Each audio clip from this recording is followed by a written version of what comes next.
Hi everyone, good afternoon. My name is Seth Soloway and we're pleased to join you here from the Concert Hall at the Performing Arts Center at Purchase College, where I function as the director of the Performing Arts Center. I'm thrilled to be here with Pete and Juliet to discuss their latest recording, and then later on we'll speak a little with Pete about our Jazz at the Center series, which our viewers know he co-curates with me, and we are severely missing this year, but doing our best to press on. And you've really pressed on putting a record out during this time, which is really exciting to me, because you talk to artists and some are being so creative and some just they can't find it. So let's start there. What was finding this like right now? Was this an idea before COVID, or is this born purely of the moment? It's a good question, Seth. We actually had, Juliet and I had been playing together. She initially came to me to work on some jazz phrasing and stuff. She, is a Curtis trained classical violinist, and I grew up playing classical piano, but of course I'm a jazz musician, so we found each other through mutual friends. And so she came to me and we would play, and I would, kind of give her little pointers on phrasing and the eighth note and all that kind of stuff with regard to jazz and invention of melody. And it turned out she'd already done a good amount of research anyway. She had been transcribing recordings of jazz greats. In fact, there's on this record, there's a recording of Body and Soul, on which she actually plays her transcribed solo that Coleman Hawkins played on that original record back in 1939. So she already kind of, usually when you go to learn something, when somebody comes to you, then they're that well prepared, you're like, oh man, this is going to be great, So anyway, we started to play together during our times together, and it was for me like a revelation, because I never really played much with a violinist before, just a little bit here and there. So I started to say, hey, let's try to actually play together.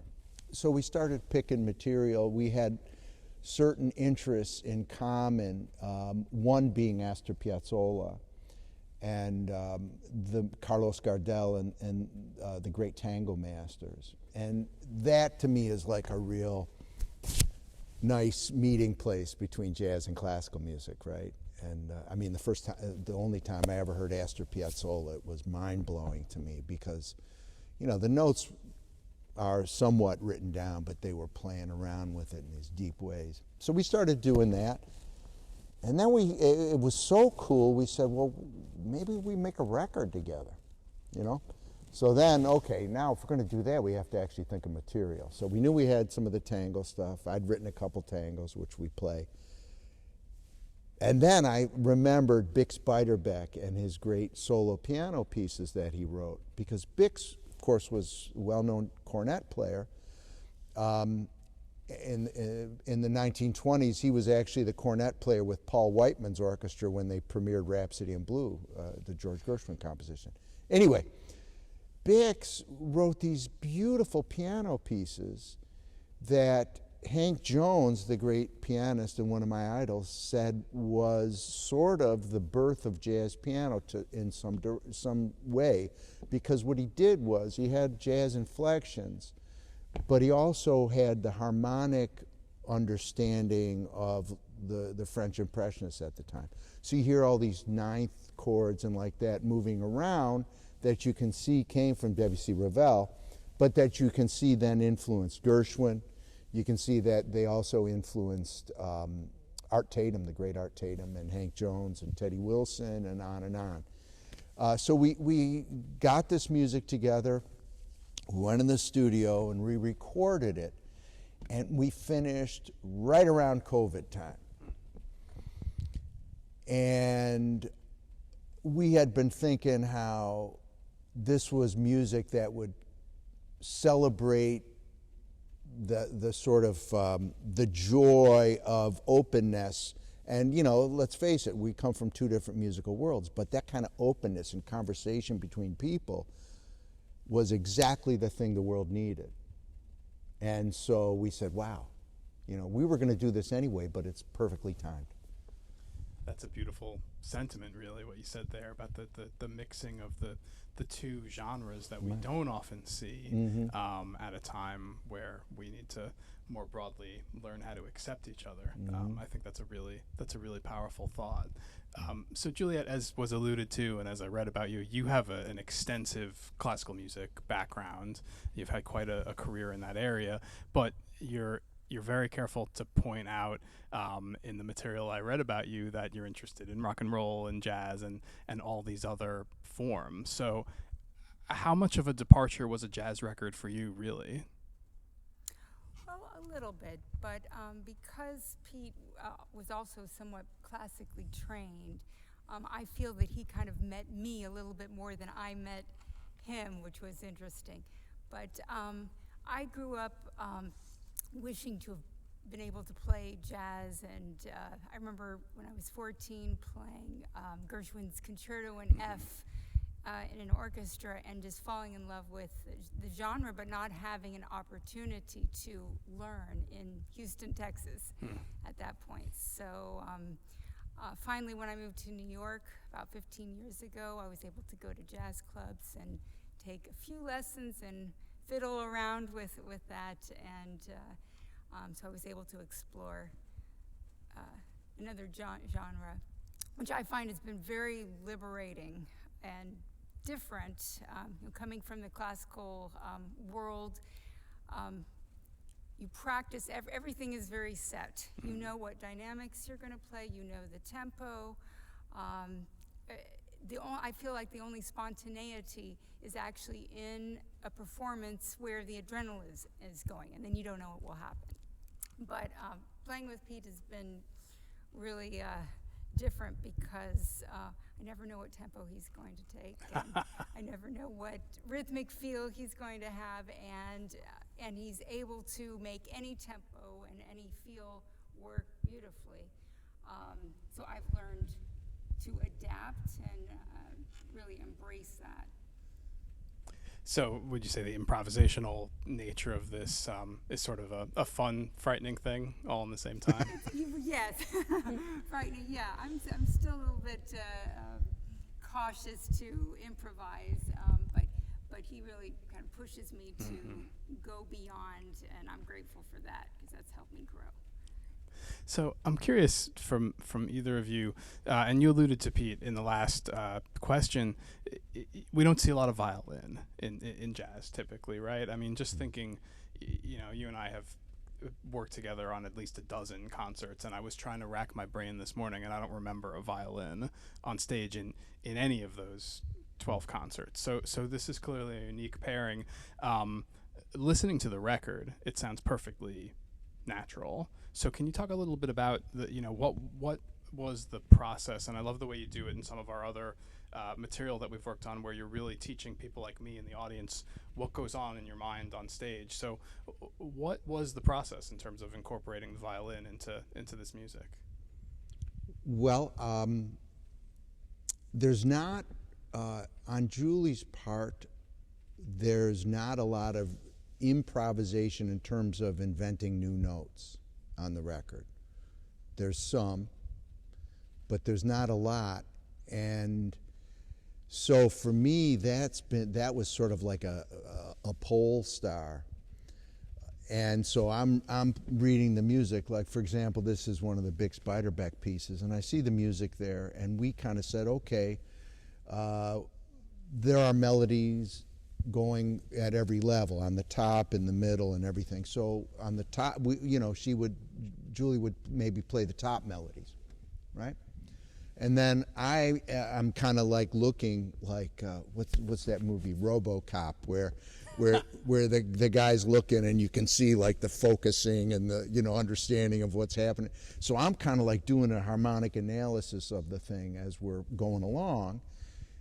Not that I haven't done it before, but in that I try to forget all that, and in that moment, see what she's playing and try to make it sound as beautiful as I can. I try to as though she's the stone, and I'm trying to make this setting.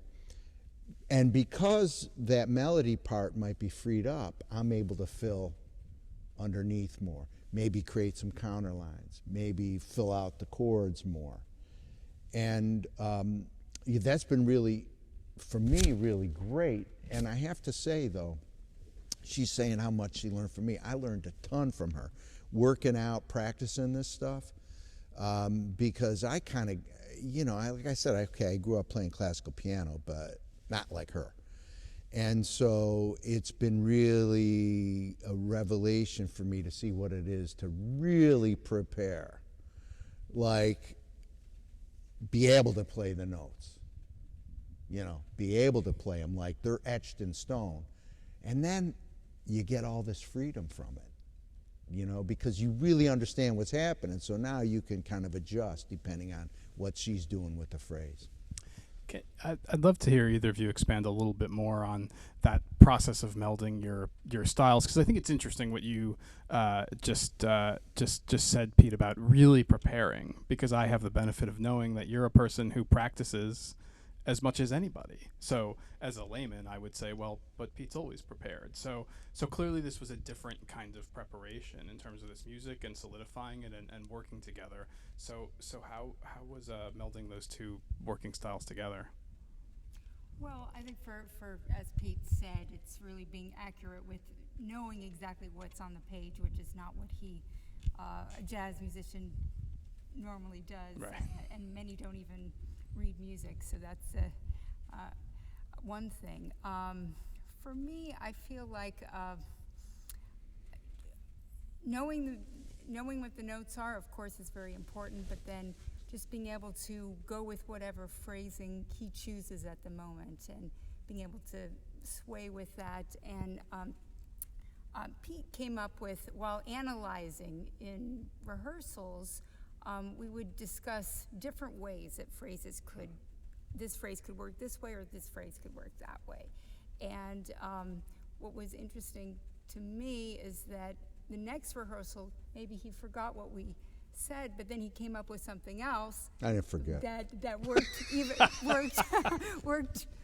even better. So just having that flexibility, learning that flexibility has been very valuable.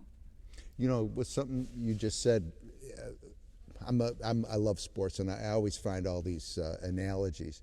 I think that's why we get along so well.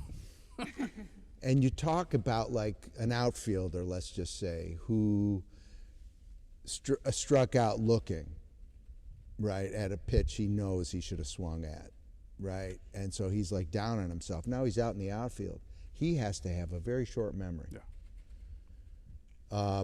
Because he cannot he can't fix what already happened now, because he's not going to be on that ball. So maybe it's good that I have a short memory. Oh, I think it's great, actually. On the other hand, what's funny about it is when we perform this stuff, I have the music in front of me. Right. And it's not because I'm trying to play it exactly, but I really like just seeing the framework there. And she's got it all memorized. I mean, I never saw anybody with a musical memory like what Juliet has. Which is an interesting break from the reputation of a classical musician versus a jazz musician, because in fact, Pete, as far as I can remember, I mean, you always have the music in front of you. Yeah, I always like to kind of remember forms, and of course you've seen me work with bands, and a lot of in that realm, usually I'm the leader, so I got to know when to tell the trumpet player to come in, whatever. But still, yeah, I like to have it there. And I always say, classical pianists are always expected to have everything memorized, and maybe not so much the other instrumentalists. You could correct me if I'm wrong, but I always say that's unfair because piano's the only instrument comes with a music rack.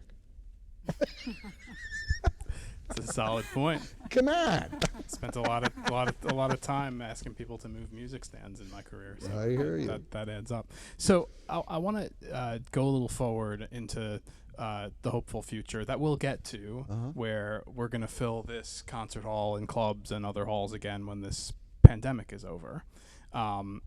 So when we get to a live performance phase for this record, listening to it, the tracks are solidified, they're recorded. You just handed me my copy. And one of the things that I think is striking, although not consistently through, but they all tend to round out at a good length, right? There's nothing on there that's 15 minutes long, Right. or anything like that. But we all know as jazz fans that one of the things we look forward to is, regardless of what we're used to on a record, what are we going to hear you do live when the adrenaline and the energy hits you and the improvisation that we go to live jazz to see Right. really takes hold. So I'm curious, given the way this was made, given your background, and the differences in styles, what can audiences expect when we get to see this in concert? Well, I'd really like to perform the Bix tunes, because I feel like a lot of people don't know that music, and especially these pieces, and they're so rich, and they can touch jazz fans and classical. So, and also people love tangos. So those are the two things. Oh, I should mention Pete's beautiful compositions that are on the record, which are also kind of a combination of genres. I feel like it's a good meeting point. And how much would you expect Pete or both of you to add on and improvise in a live performance? Exactly. So, like, one of the tunes we were doing is Davenport Blues, which is a Big Spiderback tune. And it's all written out, etc., but I'm just kind of making up the accompaniment based on what I see there. And there we open up spots for improvisation. I see. Right? So there's the well-known 12-bar blues form. There's a spot in the recording where we open it up and I play. Well, that'll be extended in live performance. She'll improvise in a live performance. On my two little tunes, we'll open those wide open. And there are other tunes too. There's Doce di Coco by Carlos Gardel. And even Oblivion, which is often not improvised on. Yeah. So, which is an Astor Piazzolla tune, piece. So yeah, there's a lot of room to open it up, and it's funny. I'm so used to I run the jazz studies program here at Purchase College, and I spend a lot of time in the classroom saying, you prepare yourself to earn the right to be open on stage. And man, I am seeing that now more than I ever thought I would, because I really feel secure with Julie that we, after you practice that kind of stuff and get all together, now you have that ESP to where you can go where you want to go, and it's going to be there. She knows if she tries something, or more like I'm the one that usually screws up. Like I know, because I'll go for something, the branch will break, and there I am in a free fall, right? And she'll be like, okay, and she'll catch it, and then we're cool, So, I look forward to that high wire thing of, we have a little thing coming up for a very small group of people, but I really look forward to bringing this out and bringing this to the various halls, and feeding off that beautiful energy that one gets from the audience. They really are part of it, and you can tell when people are reacting a certain way, whether or not they do it vocally. So I look forward to that give and take as well. Yeah, I think we all miss that desperately, even those of us that just go out and tell people to turn their cell phones off. Just want to tell someone to turn their cell phone off, don't you? So now that you've built what's clearly this great partnership, I have to imagine, and I'm sure you want people to know, that maybe this isn't just the beginning, or that this is just the beginning, rather, and this isn't the only thing we'll see. So what comes next? What do you look forward to doing together after this? I want to do another recording. In fact, I told them the other day. So, as a classical musician, it's not common practice to do your own CDs. If you're in an orchestra, then you're recording. The orchestra's recording, or if you're a big, if you're a famous soloist, yes. But it's not common practice. So now I'm excited for the next project. So the wheels are turning about that. Yeah, there's so much more in the tango realm. I have a bunch of pieces that, when I first wrote them, I could imagine. the violinistic sound on the top, you know, and ended up, it's been always trumpet or saxophone or whatever, or solo piano, you know. So I really love that whole timbre and the ability to sing the tone, you know. I mean, in the end, that's all we're all trying to do, is sound like we sing. Sound as though we are singing. You know, they talk about a pianist with a singing tone. You know, it's a percussion instrument. You strike the note, and even if I hold it, it begins immediately to decay. I cannot crescendo that note. There's nothing I can do. It's got to be, I have to do it with smoke and mirrors. And so it's really cool to be able to play with somebody who can do that and who's worked so hard to craft that, the most minute changes in volume and timbre. So, I mean, I expect lots more inspiration to kind of lead us where we'll go next. So let me tease that out a little bit. Is there a specific track that got left on the floor this time for any reason that you just can't wait to dig into, that we might see, you know, if not on a next record, but, you know, maybe hopefully live at a point or even via social media? Well, for me, I'd like to, do you mean music? Mm-hmm. Yeah. For me, I'd like to work more on a lot of the standard jazz repertoire for more soloing. And he's a fantastic teacher for that. So that's the next direction I hope to go. And we used pretty much everything we recorded on the record. Oh, I did. But, you know, I mean, you listen to it and you're like, oh, geez, you know, this could also have gone this way. Mm-hmm. Yeah, I mean, does it open up your whole thought now in terms of music, Pete? Like, would you, for example, re-explore the Bernstein that you orchestrated, or anything from the past that now you go, well, now I've got this great and unique partnership I want to take back? You mentioned that, the Leonard Bernstein thing we did here with Joe Lovano, and I wrote 3 or 4 horn arrangements of that stuff. In fact, I'm getting ready to make a trio recording of that music. But some of those songs, again, Bernstein being who he was, you know, some of those melodies are perfect for that. Another person that comes to mind is Billy Strayhorn.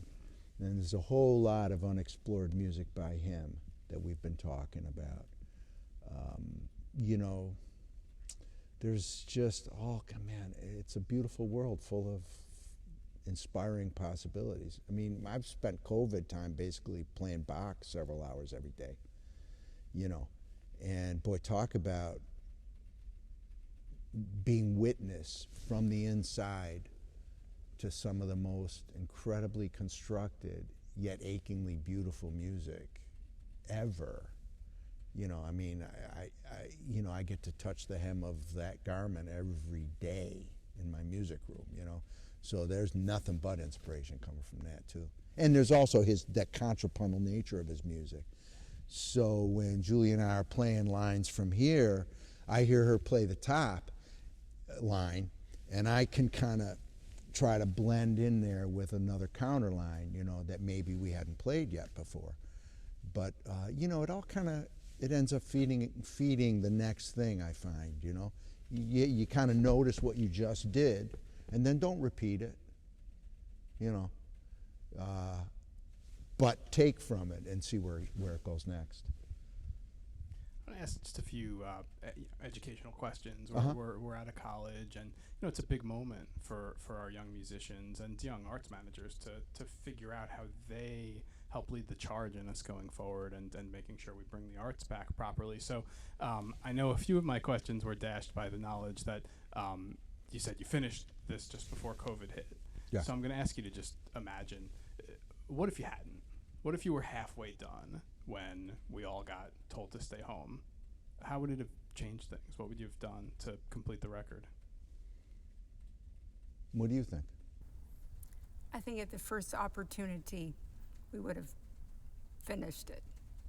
Yeah, because the way it worked in the studio, we had a glass pane between us anyway. Got it. Because, you know, with the violin, you kind of have to have that separation. You can't really have the bleed between the two instruments. Like if we were making a piano, bass, and drum trio record, well, we could set up here and just play, right? Even though a lot of the studios, engineers try to still create some separation. But with us, we were separated, so we could still have gone in and done more, I think, you know. Yeah, without much trouble.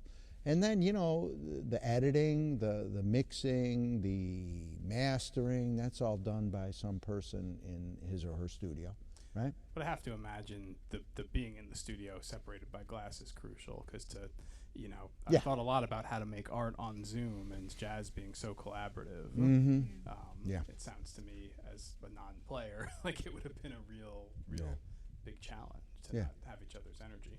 What about the business side of a new record? You know, I don't know so much for you, Juliet, but I know, Pete, you know, you're a Steinway artist, but you're your own entrepreneur in most things. So how has this moment where you can't really tour the record affected the rollout, and what are you doing to make that successful anyway?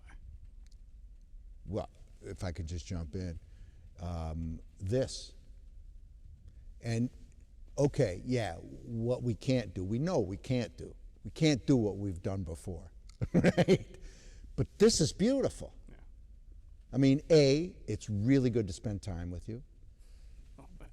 B, the questions you're asking are really kind of making us both, I'm sure, at least I can speak for myself, really think about the process. And, you know, I think this is added value, right? Because people who are viewing this will also have the opportunity to get the record, but now they're going to know a little bit sort of like what went on behind the curtain.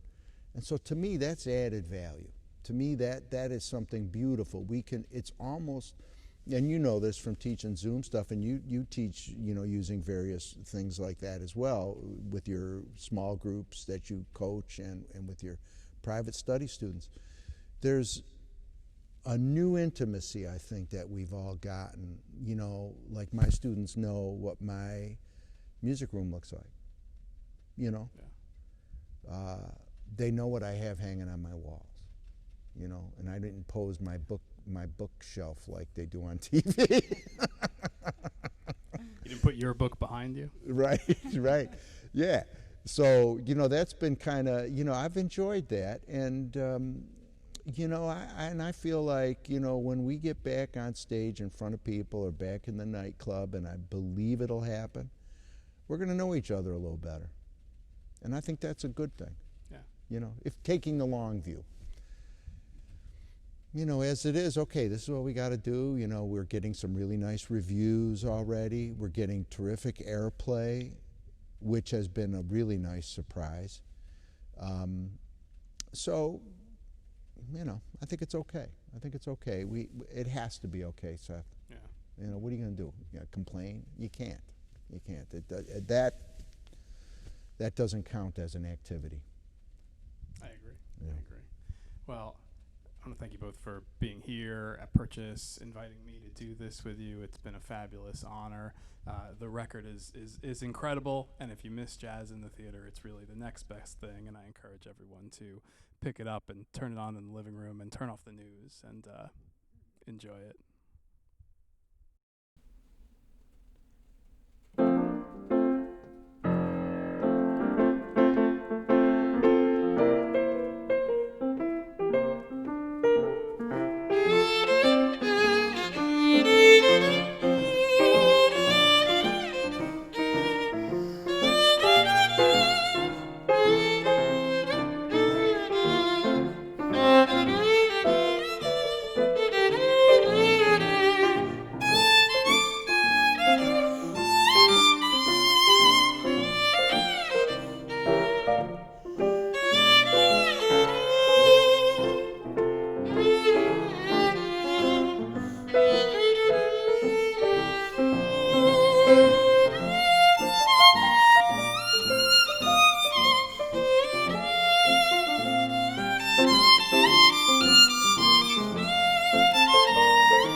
Thank you.